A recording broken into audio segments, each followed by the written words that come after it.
E aí pessoal, bem-vindo a mais um podcast. Eu sou o professor Martim e estamos no Leitura de História. Hoje vamos falar sobre a política do Segundo Reinado. O Segundo Reinado foi o período que se iniciou em 1840, com o golpe da maioridade, e terminou em 1889, com a proclamação da República. Nos primeiros anos do seu reinado, Dom Pedro II dedicou-se à estabilização e pacificação do país. A partir de 1850, o Brasil viveu um período de estabilidade política e grande desenvolvimento econômico com base na produção cafeeira e no surgimento das primeiras indústrias. Nesse momento, também o Brasil envolveu-se em vários conflitos na região do Prata, destacando-se a Guerra do Paraguai, entre 1864 e 1870. Ao final da guerra, a decadência do Império era iminente e culminou na proclamação da República em 1889. A política interna do país estava caracterizada pelas disputas do poder entre os liberais e os conservadores, uma vez que a participação das decisões políticas dependia da renda dos indivíduos. Havia um voto censitário. Essas disputas se restringiam ao grupo dominante, a aristocracia rural. Por isso, as diferenças entre liberais e conservadores eram pequenas. Ambos defendiam, praticamente, os mesmos interesses, especialmente a manutenção da ordem socioeconômica existente. A rivalidade maior era pelos cargos de governo, tanto na corte como nas províncias. Assim, durante o Segundo Reinado, predominou a alternância do poder dois partidos, o liberal e o conservador, sempre mantendo a ordem agroexportadora e escravista. O golpe da maioridade em 1840 foi organizado pelos liberais que assumiram os ministérios, substituindo os conservadores da regência de Araújo Lima. Os liberais dissolveram a Câmara, organizaram uma nova eleição para a escolha de deputados, substituíram os juízes, chefes de polícia, funcionários e até presidentes de províncias, a fim de eleger a maioria liberal. Usaram até de violência para pressionar os eleitores a votarem nos candidatos do Partido Liberal. Esse pleito, marcado pela fraude e pela violência, foi chamada de eleições do cacete, as quais, como era de se esperar, deram vitória aos liberais. Instalados no governo, os liberais não conseguiram controlar a situação revolucionária existente no Rio Grande do Sul, onde ainda se desenvolvia a Revolução Farroupilha. Por isso, em 1841, Dom Pedro II demitiu o Ministério Liberal e nomeou um Ministério Conservador. Novas eleições foram realizadas nos moldes da anterior, e a vitória foi dos conservadores. Em seguida, ocorre o fenômeno das derrubadas, quando o partido que assumia o governo derrubava os seguidores do outro partido. A ascensão ao poder do novo governo foi acompanhada da adoção de medidas centralizadoras, como o controle sobre a política e a justiça nas novas províncias. Isso causou descontentamento entre os liberais, desencadeando em São Paulo e em Minas Gerais uma onda de levantes armados contra o governo central. A chamada Revolta Liberal, de 1842, liderada em São Paulo por Rafael Tobias de Aguiar e em Minas por Teófilo Otoni, acabou sufocada pelas tropas governamentais de Luiz Alves e Lima e Silva, Duque de Caxias. Também tivemos, no Brasil, um momento onde o governo foi parlamentar, mais ou menos. O parlamentarismo é o sistema de governo no qual o primeiro-ministro, escolhido pelo parlamento ou congresso, é o chefe do poder executivo. Na Inglaterra, onde se originou esse regime político, o partido que detém maioria no parlamento indica o chefe de governo. Tratava-se de uma forma democrática de governar que atualmente vem sendo adotada em diversos países no mundo. No Brasil, em 1847, foi adotado o parlamentarismo, com a criação do cargo de presidente do Conselho de Ministros, o chefe de todo o ministério, um verdadeiro primeiro-ministro escolhido pelo imperador.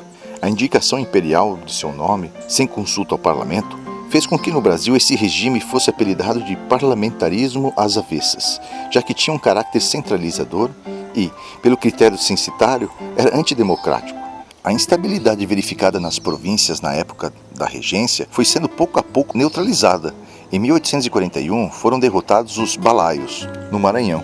Em 1842, os levantes liberais de São Paulo e Minas Gerais foram reprimidos e, em 1845, tinha fim a Revolução Farroupilha do Rio Grande do Sul. Na pacificação do país, destacou-se a ação do militar Duque de Caxias. Em 1848, eclodiu na província de Pernambuco a Revolução Praieira, reforçando uma tradição revolucionária da região, foco dos movimentos de 1817, como a Insurreição Pernambucana, e em 1824, a Confederação do Equador. retomava-se a disposição de luta pela liberdade, por mudanças sociais e políticas, por melhoria das condições de vida, reforçando o constante ideal republicano de Pernambuco. No início do segundo reinado, as condições econômicas e sociais da província eram muito más. A maioria da população passava por dificuldades, enquanto uma família, os Cavalcantes, possuía a maioria das terras cultiváveis da região, bem como os engenhos de açúcar, e controlava o governo local. A grande revolta popular, apelidada de Revolução Praieira, deveu seu nome ao fato de o jornal divulgador dos ideais dos revoltosos, um jornal chamado O Diário Novo, com sede na Rua da Praia. Os rebeldes publicaram nesse jornal o Manifesto ao Mundo, escrito por Borges da Fonseca, onde apareciam suas principais reivindicações: voto livre e universal, liberdade de imprensa, garantia de trabalho, nacionalização do comércio, que estava em mãos dos portugueses, abolição do trabalho escravo e a instalação da República. Entre os principais líderes do movimento encontrava-se o capitão Pedro Ivo, o qual se destacou pela capacidade de luta e de organização do movimento. O intelectual socialista Abreu e Lima também teve importante participação no movimento, pregando a divisão das fortunas. A rebelião foi derrotada pelas tropas governamentais em 1850 e 2 anos depois toda a região estava pacificada. Em 1853, o Marquês de Paraná, Hermeto Carneiro Leão, compôs um ministério formado por liberais e conservadores, chamado de Ministério da Conciliação. Consolidava-se, assim, o predomínio da aristocracia rural sobre a vida política nacional. A estabilidade política era fundamental aos interesses dos cafeicultores, que, naquele momento, viviam um extraordinário período de desenvolvimento econômico. A tranquilidade estabelecida com a conciliação estendeu-se até 1858, quando se reiniciou o revezamento de liberais e conservadores no poder, quadro que predominou até o final do Império. O poder econômico que o café garantiu a alguns setores da aristocracia rural brasileira, bem como os efeitos da Guerra do Paraguai, fizeram com que a conciliação deixasse de existir. Alguns membros do Partido Liberal passaram a exigir reformas profundas na sociedade brasileira, como a ampliação do direito de voto, a maior autonomia provincial, a abolição gradual da escravidão, e a partir disso foi fundado em 1870 o Partido Republicano. A pacificação interna e a organização administrativa do país comandaram a política imperial no início do segundo reinado. A adoção do sistema parlamentarista de governo representou a afirmação da hegemonia da aristocracia rural sobre as decisões políticas durante o governo de Dom Pedro II. O sucesso político do segundo reinado tinha por base o desenvolvimento econômico do período, fundamentado nas crescentes exportações de café. A partir dos anos 50, é a vez de uma política externa ganhar destaque. O Brasil, nesse momento, envolve-se em sérias questões internacionais, das quais resultaram o rompimento de relações diplomáticas com a Inglaterra e as guerras da região do Rio da Prata. Desde a época da independência brasileira, a Inglaterra detinha importante papel em nossa vida econômica. Em troca do reconhecimento da independência do Brasil, o governo inglês exigiu a renovação dos tratados de 1810, que ofereceriam uma tarifa alfandegária bem mais barata aos ingleses, garantindo a eles uma posição privilegiada no mercado nacional. Além disso, a frequente concessão de empréstimos ao governo brasileiro provocou dependência econômica em relação à Inglaterra. No início do segundo reinado, o desenvolvimento da economia cafeeira provocou algumas alterações nesse quadro. As exportações de café cresciam e dinamizavam nossa economia, há muito tempo estagnada ou em crise.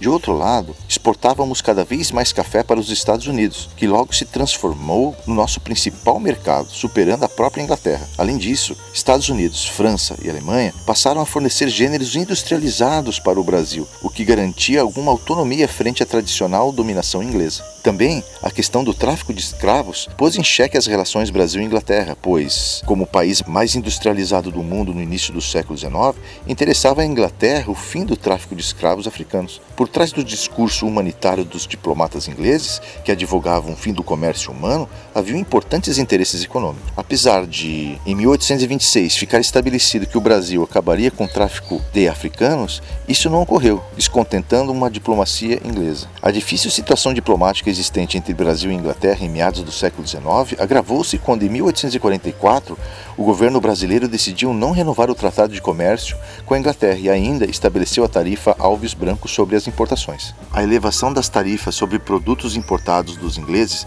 serviu de pretexto para uma medida de força da Inglaterra, a decretação do Bill Aberdeen, em 1845. Após intensas discussões, o Brasil cedeu aos interesses britânicos. assinando, em 1850, a Lei Eusébio de Queiroz, que proibiu definitivamente o tráfico de escravos. O fim do tráfico, por seus efeitos na economia brasileira, ajudou a desenvolver um crescente sentimento anti-inglês no país. No início dos anos 60, as tensões entre Brasil e Inglaterra intensificaram após 2 incidentes envolvendo indivíduos ingleses. O primeiro ocorreu em 1861, quando o navio inglês Príncipe de Gales, que carregava mercadorias para o Uruguai, naufragou no litoral do Rio Grande do Sul. Apesar de a carga ter sido salva e levada para a costa, a mercadoria transportada acabou sendo roubada por desconhecidos. Irritado com o acontecimento, o embaixador inglês William Christie exigiu que um oficial inglês acompanhasse as investigações e que o governo brasileiro indenizasse a Inglaterra no valor de 3.200 libras pela carga do navio perdido.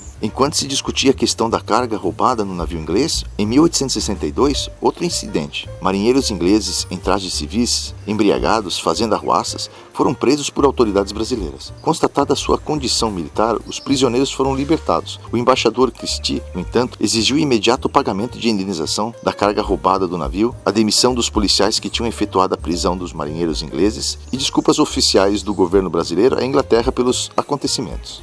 Dada a recusa do governo brasileiro frente às exigências britânicas, Christie ordenou que os navios de guerra ingleses aprisionassem 5 navios brasileiros ancorados no Rio de Janeiro. Diante dessa atitude, crescentes manifestações populares contra a Inglaterra tiveram lugar na cidade do Rio de Janeiro. Diante disso, Dom Pedro II recorreu ao rei da Bélgica, Leopoldo I, para o arbitramento da questão. Antes mesmo que o monarca belga se pronunciasse, Dom Pedro II resolveu pagar a indenização exigida pelo roubo da carga do navio inglês. Em 1863, Leopoldo I deu seu parecer favorável ao Brasil. Por ter a Inglaterra se negado a pedir desculpas oficiais pelas atitudes de seu embaixador, Dom Pedro II rompeu relações diplomáticas com aquele país. O reatamento das relações Brasil-Inglaterra só aconteceu em 1865, quando, finalmente, o governo inglês apresentou as desculpas oficiais ao imperador brasileiro. O Brasil também teve um papel importante, um papel intervencionista. A região do Rio da Prata transformou-se, a partir de 1850, no centro das atenções da diplomacia brasileira. Neste período, o Brasil envolveu-se em 3 conflitos armados na área, cujos motivos residiam em disputas territoriais e na necessidade brasileira de navegar os rios platinos, o que possibilitaria o acesso fluvial a várias províncias, especialmente a de Mato Grosso. Desde o período colonial, portugueses e espanhóis disputavam domínio sobre a área. Com o Brasil já independente, foi anexado o território do Uruguai, província cisplatina, causando descontentamento aos argentinos que desejavam ter aquela área incluída em seu território. A disputa terminou com a independência daquele país em 1828. A divisão da região em estados menores e, portanto, mais frágeis, como Uruguai, Paraguai e Argentina, favorecia a influência brasileira na região e a liberdade de navegação nos rios platinos. Igualmente, tal divisão era defendida pela Inglaterra, que dessa forma garantia sua forte presença comercial na área. Contudo, no início da segunda metade do século passado, ganhou força o projeto de criação de um grande país na região, ameaçando a tradicional supremacia brasileira, estimulando ali vários confrontos armados. Desde a independência do Uruguai, 2 partidos políticos disputavam poder no país, o Blanco e o Colorado. O primeiro, constituído por grandes proprietários, era liderado por Manuel Uribe, o qual tinha o apoio do ditador argentino João Manuel Rosas. Este desejava a união da Argentina, Paraguai e Uruguai para a formação de uma grande potência que controlasse toda a região platina. Já os colorados, comerciantes em geral, eram liderados por Frutuoso Rivera e tinham o apoio aberto do Brasil e de José Urquiza, governador das províncias argentinas de Corrientes e Entre Rios, que se opunham às Rosas. No Uruguai, alguns brasileiros donos de propriedades e empreendimentos envolveram-se nas disputas políticas locais, atraindo a hostilidade dos blancos, que, em represália, passaram a atacar as fazendas gaúchas fronteiriças. Tal fato, aliado ao temor da criação de um grande estado platino, fez com que o Brasil intervisse no Uruguai, em 1851. Uribe foi derrubado e assumiu o governo o Colorado Rivera, que se aliou a Urquiza da Argentina, na Batalha de Monte Caseros, em 1852. O presidente Rosas foi derrotado, sendo substituído por Urquiza. A queda de Uribe, no Uruguai, intensificou as lutas entre blancos e colorados, que frequentemente envolveram os habitantes brasileiros do sul do país. A partir de 1863, Com a presidência de Atanásio Cruz Aguirre Blanco e aliado do governo paraguaio Francisco Solano Lopes, as invasões do território brasileiro pelos blancos tornaram-se mais constantes. Atendendo às pressões dos fazendeiros gaúchos, o governo brasileiro exigiu indenizações ao governo uruguaio pelos prejuízos causados às propriedades sulinas. Aguirre negou-se a atender tal exigência, o que serviu de pretexto para uma nova intervenção militar brasileira no Uruguai. Nesta guerra, o Brasil apoiou o líder colorado Venâncio Flores, empossando-o em 1865. Em resposta à intervenção brasileira no Uruguai, o governo paraguaio rompeu relações com o nosso país. Desde a independência, em 1811, o Paraguai viveu em crescente desenvolvimento interno. Durante os governos de José Francia, entre 1811 e 1840, e Carlos Lopes, 1840 e 1862, o analfabetismo foi erradicado em todo o país, foram instaladas estradas de ferro, o telégrafo, várias fábricas, inclusive de pólvora e armas, e uma siderúrgica. O controle do governo sobre diversas fazendas, num total de 64 fazendas da pátria, permitia um invejável nível alimentar para toda a população. Por todo esse quadro, o Paraguai era, sem dúvida, o país mais desenvolvido em toda a América do Sul naquele momento. O sucesso do país, que não tinha acesso ao mar, devia-se em grande parte à sua autonomia em relação ao domínio inglês, o que, de qualquer forma, não agradava a essa potência mundial. Durante o governo de Solano Lopes, a partir de 1862, deu-se maior importância a uma política militarista, acreditando-se que a continuidade do progresso paraguaio dependia de uma expansão territorial que garantisse o acesso ao Oceano Atlântico. O presidente paraguaio pregava a criação do Paraguai Maior, que deveria incluir regiões como a Argentina, do Uruguai, o Mato Grosso e o Rio Grande do Sul. Em 1864, o Paraguai já contava com um exército bem treinado de 60 mil homens. O do Brasil não chegava a 18 mil e o do Paraguai já estava suficientemente forte para dar início à expansão. Foi nessa época, como vimos anteriormente, Solano Lopes rompeu relações com o Brasil, afirmando que a intervenção brasileira no Uruguai representava uma ameaça à segurança e à prosperidade do Paraguai. O governo paraguaio determinou, em novembro de 1865, a apreensão do navio brasileiro Marquês de Olinda, que navegava pelo rio Paraguai.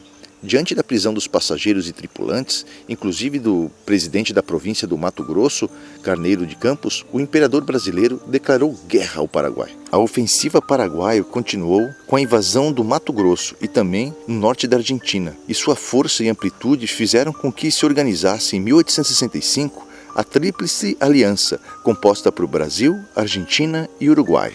O Brasil conquistou importantes vitórias. Em 1865, o almirante Barroso venceu a Batalha do Riachuelo, anulando as forças navais paraguaias, fato muito significativo, dada a importância dos rios na região da guerra. Em 1866, o general Osório, comandante das forças brasileiras, venceu em Tuiuti as tropas paraguaias. A nomeação, em fins de 1866, de Luiz Alves de Lima e Silva como novo comandante das forças brasileiras, deu novo ânimo aos combatentes.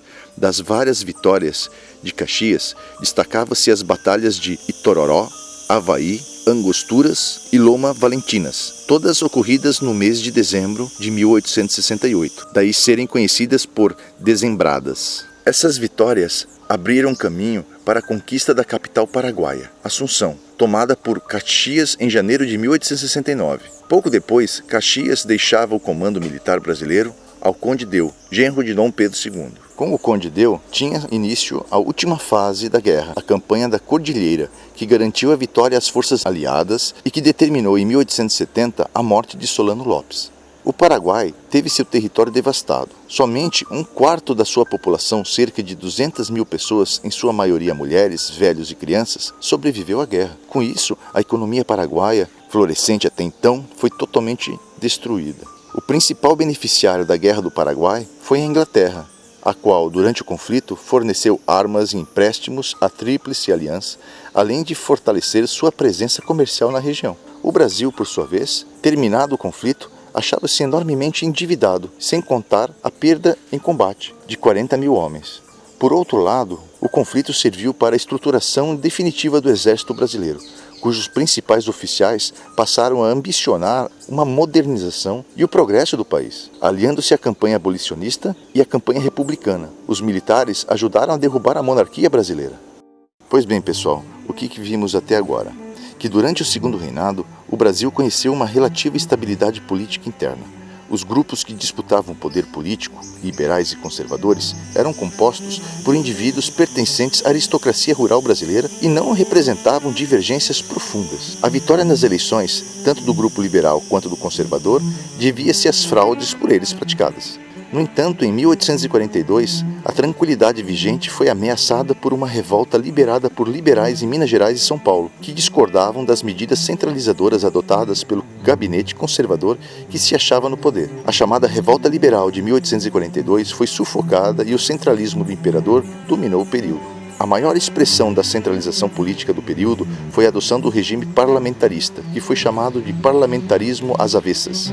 Entre 1848 e 1850, mais uma vez a estabilidade política nacional foi ameaçada. Rebeldes pernambucanos deflagraram a Revolução Praieira, exigindo profundas reformas sociais, políticas e econômicas. Tropas governamentais sufocaram o movimento e prenderam seus líderes. O ministério que esteve no poder entre 1853 e 1858 recebeu o nome de Ministério da Conciliação, pois aglutinava membros tanto do grupo liberal quanto do conservador em torno de um projeto aristocrático de manutenção do poder. Enquanto o clima interno era de relativa tranquilidade, externamente o Brasil viveu um período conturbado. Inicialmente as relações com a Inglaterra se alteraram. As mudanças deviam-se à perda da quase que exclusividade inglesa sobre nosso mercado. Estados Unidos, França e Alemanha ocuparam espaço na vida econômica do país.